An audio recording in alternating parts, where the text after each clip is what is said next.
આજે મમ્મી સરકારી અનાજ લેવા ગઈ હતી કંટ્રોલના અંદર.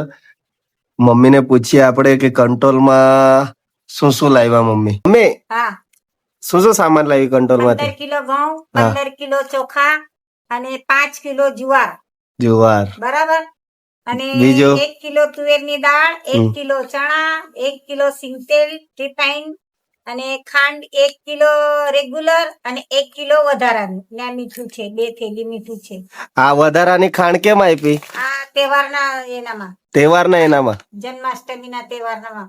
બરાબર. અને તેલ પણ જન્માષ્ટમી તહેવારમાં જ મળ્યું છે. આ ટોટલ કેટલા રૂપિયાનું સામાન આવ્યું તારું? 210 રૂપિયાનું. 210. હા. એટલે પૈસા નહીં લાગે કે? આ વિના મૂલ્યે છે ને, પણ આ ઘઉં ફ્રી છે, ચોખા ફ્રી છે ને આ જુવાર ફ્રી છે. હા મીઠું 1 રૂપિયાનું એક છે. બરાબર. હા. હવે આ તને 35 કિલો રાશન મળે ટોટલ એમ? હા, 35. કેમ મળે?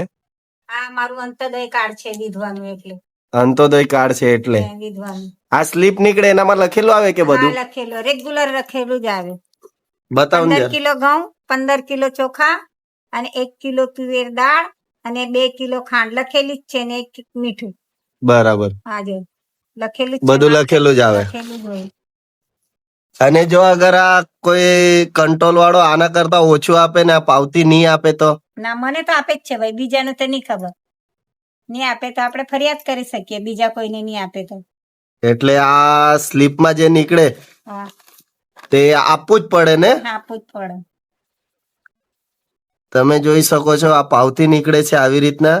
આ ચંદ્રકલાબેન રાજદરભાઈ સિરસાટ, આ એમનું આ અનાજ ટોટલ મળે છે 35 કિલો અનાજ. 35 કિલો અનાજ મળે છે વિના મૂલ્યે. વિના મૂલ્ય. અને આ જે ખાંડ 1 કિલો મળે 15 રૂપિયાની. 15 રૂપિયાની 1 કિલો ખાંડ મળે છે. તુવેર દાળ 50 રૂપિયાની મળે છે. અને આ ચણા 30 રૂપિયાના. ને તેલ 100 રૂપિયા. તેલ 100 રૂપિયાનું. આ 200 ને છે તે આ 211 રૂપિયાનું રાશન મળ્યું. અને આ તે ખાંડ 2 કિલો ખાંડ. તમે જોઈ શકો છો આવી રીતના દર મહિને કંટ્રોલ આવે છે. બધા પોતપોતાનું કંટ્રોલ લેતા આવવાનું. ચાલો.